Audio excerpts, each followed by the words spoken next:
Hi ನಮಸ್ತೆ ಎಲ್ಲರಿಗೂ welcome back to Nayakar ಕುಟುಂಬ ಕನ್ನಡ ಯೂಟ್ಯೂಬ್ ಚಾನಲ್. ನಾವು ಇವತ್ತು ನುಗ್ಗೆಕಾಯಿ ಬೇಳೆ ಸಾಂಬಾರು ಮಾಡ್ತಾಯಿದ್ದೀವಿ. ಅದಕ್ಕೆ ಏನೇನು ಬೇಕಂತ ನೋಡ್ಕೊಂಡು ಬರೋಣ. ಅದಕ್ಕಿಂತ ಮೊದಲು ನೀವು ನಮ್ಮ ಚಾನಲ್ನ ಸಬ್ಸ್ಕ್ರೈಬ್ ಮಾಡ್ಕೊಂಡಿಲ್ಲ ಅಂದರೆ ಈ ಕೂಡಲೇ ಸಬ್ಸ್ಕ್ರೈಬ್ ಮಾಡಿಕೊಡ್ರಿ.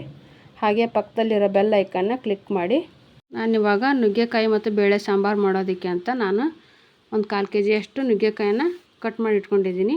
ಒಂದು ಬಟ್ಲು ತೊಗರಿಬೇಳೆ ಮತ್ತು 1-2 ದೊಡ್ಡ ಟೊಮೆಟೊ, ಹುಳಿ ಟೊಮೆಟೊ ತೊಗೊಂಡಿದ್ದೀನಿ. ಎಣ್ಣೆ, 1 ಗೆಡ್ಡೆ ಈರುಳ್ಳಿ ತೊಗೊಂಡಿದ್ದೀನಿ, ಹೆಚ್ಚಿಟ್ಕೊಂಡಿದ್ದೀನಿ. ಮತ್ತು ಸ್ವಲ್ಪ ಹುಣಸೆ ಹಣ್ಣು, 1 ಸ್ಪೂನ್ ಜೀರಿಗೆ, ಬೆಲ್ಲ ಮತ್ತು 1-2 ಲವಂಗ, ಒಂದು ಸ್ವಲ್ಪ ಚಕ್ಕೆ, ಹಸಿ ಶುಂಠಿ ಸ್ವಲ್ಪ, 1 ಗೆಡ್ಡೆ ಬೆಳ್ಳುಳ್ಳಿ ತೊಗೊಂಡಿದ್ದೀನಿ. ಕೊತ್ತಂಬರಿ ಸೊಪ್ಪು ಸ್ವಲ್ಪ ತೊಗೊಂಡಿದ್ದೀನಿ. ಕರಿಬೇವು ಮತ್ತು ಉಪ್ಪು, ಸಾಂಬಾರು ಪುಡಿ ನಾವು ಮನೆಯಲ್ಲೇ ಮಾಡಿರೋದಿದು ತೊಗೊಂಡಿದ್ದೀನಿ. ಮತ್ತು ಅರಿಶಿಣದ ಪುಡಿ, ಒಗ್ಗರಣೆಗೆ ಅಂತ ನಾನು ಸಾಸಿವೆ ಮತ್ತು ಬೆಳ್ಳುಳ್ಳಿ ತೊಗೊಂಡಿದ್ದೀನಿ. ಸ್ವಲ್ಪ ಹಸಿ ಕೊಬ್ಬರಿ ಮತ್ತು 1-2 ಚಮಚ ಖಾರದ ಪುಡಿ ತೊಗೊಂಡಿದ್ದೀನಿ. ಇಷ್ಟೆಲ್ಲ ಬೇಳೆ ಸಾಂಬಾರು ಮಾಡೋದಕ್ಕೆ, ನುಗ್ಗೆಕಾಯಿ ಮತ್ತು ಬೇಳೆ ಸಾಂಬಾರು ಮಾಡೋದಕ್ಕೆ ಬೇಕಾಗಿರುವಂಥ ಇಂಗ್ರೀಡಿಯೆಂಟ್ಸ್. ಇವಾಗ ನಾನು ಸ್ಟವ್ ಹಚ್ಕೊಂಡು ಕುಕ್ಕರ್ ಇಡ್ತಾಯಿದ್ದೀನಿ. ಇದಕ್ಕೆ ನಾನು ಒಂದು ಅರ್ಧ ಲೀಟ್ರಷ್ಟು ನೀರು ಹಾಕಿ ಸ್ವಲ್ಪ ಕಾಯೋದಕ್ಕೆ ಅಂತ ಇಡ್ತೀನಿ. ಇದು ಸ್ವಲ್ಪ ಬಿಸಿ ಆಗ್ತಿದ್ದಂಗೆ ನಾನು ಈ ಕಡೆ ತೊಗರಿಬೇಳೆನ ತೊಳ್ಕೊಂಬಿಡ್ತೀನಿ. ನಾನು ಯಾವಾಗಲೂ ತೊಳೆದೇ ಹಾಕೋದು, ಸ್ವಲ್ಪ ಧೂಳೆಲ್ಲ ಇರುತ್ತೆ ಅಂತ ಹೇಳಿಬಿಟ್ಟು. ನೋಡಿ, ಇವಾಗ ಸ್ವಲ್ಪ ನೀರಿದು ಬೆಚ್ಚಗಾಗಿದೆ. ಅದಕ್ಕೋಸ್ಕರ ನಾನಿವಾಗ ಬೇಳೆ ಹಾಕ್ತಾಯಿದ್ದೀನಿ. ನಾನು ಇದ್ರ ಜೊತೆಗೇ ನಾನು ನುಗ್ಗೆಕಾಯಿನ ಹಾಕೋದಿಲ್ಲ. ಯಾಕೆ ಅಂದರೆ ಅದು ಇದ್ರ ಜೊತೆ ಬೇಯಿಸಿಬಿಟ್ರೆ ಎಲ್ಲ ಮೆತ್ತಗಾಗ್ಬಿಡುತ್ತೆ, ತಿನ್ನೋದಕ್ಕೆ ಅಷ್ಟೊಂದು ಚೆನ್ನಾಗಿರೋದಿಲ್ಲ. ನೋಡಿ, ಇವಾಗ ನಾನು 2 ಟೊಮೆಟೊ ಹಾಕ್ತಾಯಿದ್ದೀನಿ, ಹೆಚ್ಚಿರೋಂಥದ್ದು ಹುಳಿ ಟೊಮೆಟೊ. ಇದಕ್ಕೆ ಸ್ವಲ್ಪ ಅರಿಶಿಣದ ಪುಡಿ ಸೇರಿಸ್ತಾಯಿದ್ದೀನಿ. ಮತ್ತು 1 ಚಮಚ ಎಣ್ಣೆ ಹಾಕ್ತಾಯಿದ್ದೀನಿ. ಎಣ್ಣೆ ಹಾಕೋದ್ರಿಂದ ಸಾಫ್ಟಾಗಿ ಚೆನ್ನಾಗಿ ಬೇಯ್ಕೊಳ್ಳುತ್ತೆ, ಅದಕ್ಕೋಸ್ಕರ. ಮತ್ತು ಸ್ವಲ್ಪ ಈರುಳ್ಳಿ, ಒಂದು ಅರ್ಧದಷ್ಟು ಈರುಳ್ಳಿ ಸಣ್ಣದಾಗಿ ಹೆಚ್ಚಿ ಹಾಕ್ತಾಯಿದ್ದೀನಿ. ನೋಡಿ, ಇದೆಲ್ಲ ಮಿಕ್ಸ್ ಮಾಡಿ ನಾನು ಇದನ್ನು ಮುಚ್ಚಳಿಕೆ ಹಾಕಿಬಿಟ್ಟು ಇದು 3 ವಿಶಿಲ್ ಬರೋ ತನಕ ಕೂಗಿಸ್ಕೋಬೇಕು. ಇವಾಗ ನಾನು ಪಕ್ಕದಲ್ಲಿ ಒಂದು ಬಾಣಲೆ ಇಟ್ಟು ಸಾಂಬಾರು ಮಾಡೋದಕ್ಕೆ ಅಂತ ಹುರ್ಕೋಬೇಕು. ಅದಕ್ಕೆ ಏನೇನು ಹಾಕಬೇಕಪ್ಪ ಅಂತಂದರೆ, ಸ್ವಲ್ಪ ಎಣ್ಣೆ ಹಾಕಿ, ಒಂದು 4 ಸ್ಪೂನ್ ಎಣ್ಣೆ ಹಾಕಿಬಿಟ್ಟು ಈರುಳ್ಳಿ ಹಾಕ್ತಾಯಿದ್ದೀನಿ.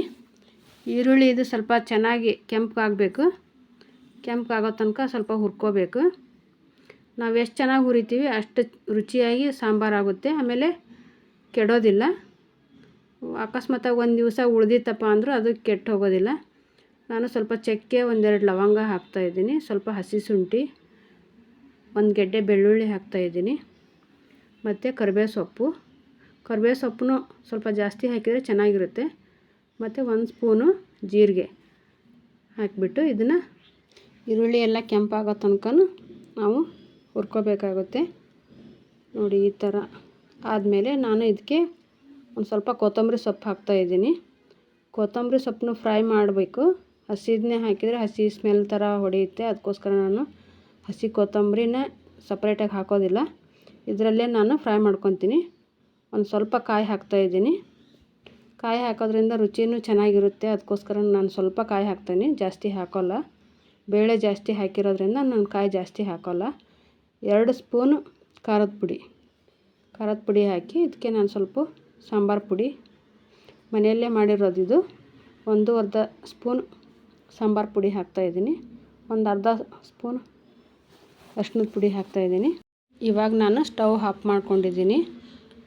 ಸ್ಟವ್ ಆಫ್ ಮಾಡಲಿಲ್ಲ ಅಂತಂದರೆ ಅದು ಘಾಟ್ ಆಗಿಬಿಡುತ್ತೆ, ಅದಕ್ಕೋಸ್ಕರ ನಾನು ಆಫ್ ಮಾಡಿಕೊಂಡು ಈ ಥರ ಹುರ್ಕೋಬೇಕು.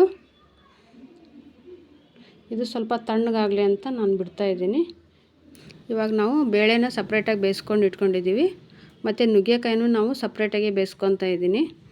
ಒಂದರಲ್ಲೇ ಹಾಕಿ ಬೇಯಿಸೋದ್ರಿಂದ ಅದು ರುಚಿ ಚೆನ್ನಾಗಿರೋದಿಲ್ಲ, ಆಮೇಲೆ ಸಾಫ್ಟಾಗಿ ಬೆಂದ್ಬಿಟ್ಟಿರುತ್ತೆ ಅಂತ ನಾನು ಸಪ್ರೇಟಾಗಿ ಬೇಯಿಸ್ಕೊತೀನಿ. ನೋಡಿ, ಇವಾಗ ನಾನು ಒಂದು ಅರ್ಧ ಲೀಟ್ರಷ್ಟು ನೀರು ಹಾಕಿ ನುಗ್ಗೆಕಾಯಿನ ಹಾಕ್ತಾಯಿದ್ದೀನಿ. ಅದಕ್ಕೆ 1 ಸ್ಪೂನಷ್ಟು ಉಪ್ಪು ಸೇರಿಸ್ತಾಯಿದ್ದೀನಿ. ಉಪ್ಪು ಸೇರಿಸ್ಬಿಟ್ಟು ಇದನ್ನು ಬೇಯೋದಕ್ಕೆ ಅಂತ ಬಿಡ್ತೀನಿ. ಒಂದು 10 ನಿಮಿಷ ಬೇಯಿಸ್ಬೇಕಾಗುತ್ತೆ. ಇವಾಗ ನಾನು ಮಸಾಲೆಗೆ ರುಬ್ಬೋದಕ್ಕೆ ಅಂತ ನಾನು ಮಸಾಲೆ ಮಾಡಿಟ್ಟಿರ್ತಕ್ಕಂಥದ್ದನ್ನ ತಣ್ಣಗಾಗಿದೆ. ಇದನ್ನು ನಾನು ಮಿಕ್ಸಿಗೆ ಹಾಕ್ಕೊಂಡು ಇದನ್ನು ನುಣ್ಣಗೆ ರುಬ್ಕೋಬೇಕು. ಸ್ವಲ್ಪ ನೀರನ್ನು ಸೇರಿಸ್ತಾ ಇದ್ದೀನಿ. ನೀರನ್ನು ಸೇರಿಸಿ ರುಬ್ಕೋಬೇಕು. ನಾವು ರುಬ್ಬಿ ಹಾಕೋದ್ರಿಂದ ಸಾಂಬಾರು ತುಂಬ ಚೆನ್ನಾಗಿರುತ್ತೆ, ಹಾಗೆ ಮಾಡೋದ್ರಿಂದ ಚೆನ್ನಾಗಿ ಆಗೋದಿಲ್ಲ.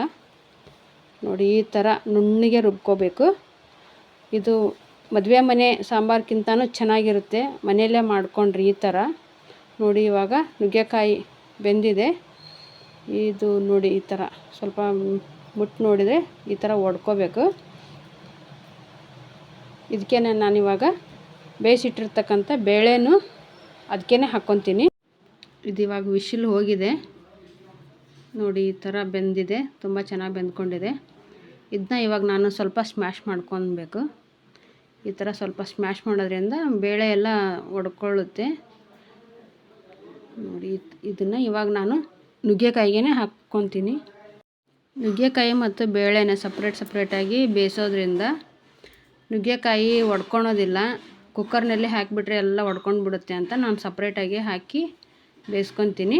ಇವಾಗ ಇದನ್ನು ಬೇಳೆನ ಇದಕ್ಕೆ ಸೇರಿಸಿ ಇದನ್ನು ಮತ್ತೆ ಒಂದು 10 ನಿಮಿಷ ಕುದಿಯೋದಕ್ಕೆ ಅಂತ ಬಿಡ್ತೀನಿ. ಯಾಕೆ ಅಂದರೆ ಅದು ಉಪ್ಪೆಲ್ಲ ಹಾಕಿ ನಾನು ನುಗ್ಗೆಕಾಯಿನ ಕುದಿಸ್ಕೊಂಡಿದ್ದೆ. ಈ ಬೇಳೆನೂ ಅದ್ರ ಜೊತೆಗೆ ಹಾಕಿ ಕುದಿಸೋದ್ರಿಂದ ಅದು ನುಗ್ಗೆಕಾಯಿ ಒಳಗೆಲ್ಲ ರಸ ಎಲ್ಲ ಸೇರಿಕೊಂಡ್ರೆ ತುಂಬ ರುಚಿಯಾಗಿರುತ್ತೆ ನೋಡಿ. ಈ ಥರ ಕುದಿ ಬರಬೇಕು.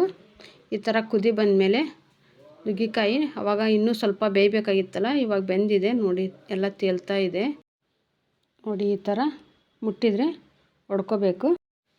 ಈ ಥರ ಕುದಿಸ್ಕೊಂಡು ಸಾಂಬಾರು ಮಾಡೋದ್ರಿಂದ ತುಂಬ ಟೇಸ್ಟ್ ಆಗುತ್ತೆ. ಇವಾಗ ನಾನು ರುಬ್ಬಿರ್ತಕ್ಕಂಥ ಮಸಾಲೆಯನ್ನು ಇದಕ್ಕೆ ಸೇರಿಸ್ಕೊತಾ ಇದ್ದೀನಿ. ಇದು ಸ್ವಲ್ಪ ಗಟ್ಟಿಯಾಗಿ ಮಾಡಿಕೊಂಡ್ರೆ ತುಂಬ ಚೆನ್ನಾಗಿರುತ್ತೆ. ರೈಸ್, ಮುದ್ದೆ ಮತ್ತು ರೊಟ್ಟಿ, ಚಪಾತಿ ಯಾವುದಕ್ಕಾದ್ರೂ ಹಾಕ್ಕೊಂಡು ತಿನ್ಕೋಬೋದು ನೋಡಿ. ಇದಕ್ಕೆ ಸ್ವಲ್ಪ ನಾನು ಇವಾಗ ಮಿಕ್ಸಿ ತೊಳೆದ್ಬಿಟ್ಟು ನೀರು ಸೇರಿಸ್ತಾ ಇದ್ದೀನಿ. ನೀರು ಸೇರಿಸಿ ಚೆನ್ನಾಗಿ ಒಂದ್ಸರಿ ಮಿಕ್ಸ್ ಮಾಡ್ಕೋಬೇಕು. ನಾನು ಆವಾಗಲೇ 1 ಸ್ಪೂನ್ ಉಪ್ಪು ಹಾಕಿದ್ದೆ ನುಗ್ಗೆಕಾಯಿ ಬೇಯೋದಕ್ಕೆ ಅಂತ. ಇವಾಗ ಮತ್ತೆ ಒಂದು ಸ್ವಲ್ಪ ಉಪ್ಪು ಹಾಕ್ತಾಯಿದ್ದೀನಿ.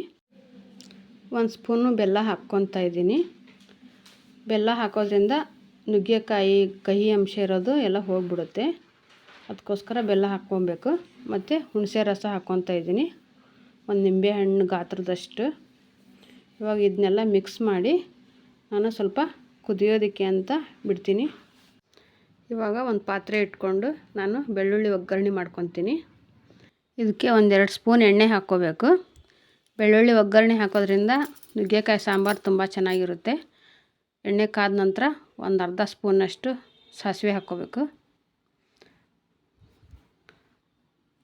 ಒಂದು ಅರ್ಧ ಸ್ಪೂನಷ್ಟು ಜೀರಿಗೆ ಮತ್ತು 1 ಗೆಡ್ಡೆ ಬೆಳ್ಳುಳ್ಳಿ ಜಜ್ಜಿಟ್ಟಿರ್ತಕ್ಕಂಥದ್ದು, ಒಂದು ಸ್ವಲ್ಪ ಕರಿಬೇವು ಸೊಪ್ಪು ಮತ್ತು ಒಂದೆರಡು ಒಣಮೆಣಸಿನ್ಕಾಯಿ ಕಟ್ ಮಾಡ್ಕೊಂಡಿರೋದು.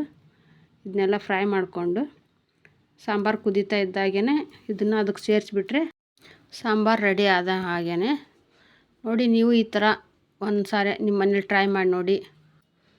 ಇವಾಗ ಇದು ರೆಡಿಯಾಗಿದೆ ಬೆಳ್ಳುಳ್ಳಿ ಒಗ್ಗರಣೆ ನೋಡಿ. ಇದಕ್ಕೆ ಸೇರಿಸ್ಬಿಟ್ರೆ ಸಾಂಬಾರು ರೆಡಿ ಆದಾಗೇ ಎಷ್ಟು ಚೆನ್ನಾಗಿ ಕುದಿಯುತ್ತೆ ಅಷ್ಟು ರುಚಿಯಾಗಿರುತ್ತೆ. ಇದು ಇವಾಗ ರೆಡಿಯಾಗಿದೆ ನೋಡಿ.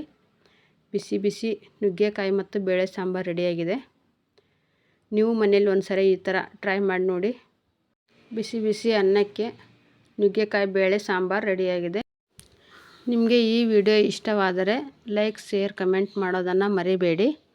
ನೀವು ನಮ್ಮ ಚಾನಲ್ನ ಹೊಸದಾಗಿ ನೋಡ್ತಾ ಇದ್ದರೆ ಸಬ್ಸ್ಕ್ರೈಬ್ ಮಾಡೋದನ್ನು ಮರಿಬೇಡಿ. ಹಾಗೆ ಪಕ್ಕದಲ್ಲಿರೋ ಬೆಲ್ ಐಕನ್ನ ಕ್ಲಿಕ್ ಮಾಡಿ. Thank you for watching.